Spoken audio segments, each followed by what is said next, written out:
અંજાર તાલુકાના મોરગર ગામ નજીક ભુજ દુધઈ ધોરીમાર્ગ પર આજરોજ વહેલી પરોઢે એક કારમાં અચાનક આગ ભભૂકી ઉઠી હતી।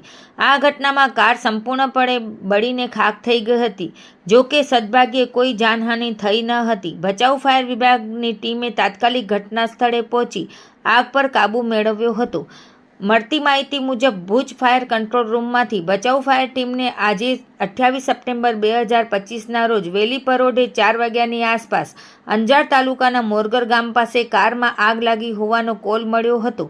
કોલ મળતાની સાથે જ ભચાઉ ફાયર ટીમ તાત્કાલિક ઘટના સ્થળે પહોંચી હતી।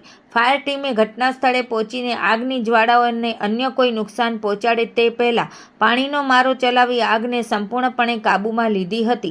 આ ઘટનાને કારણે ધોરીમાર્ગ પરથી પસાર થતા અન્ય વાહન ચાલકોમાં ભયની લાગણી ફેલાઈ હતી, પરંતુ ફાયર વિભાગની સમયસરની કામગીરીથી વધુ નુકસાન અટકાવી શકાયું હતું।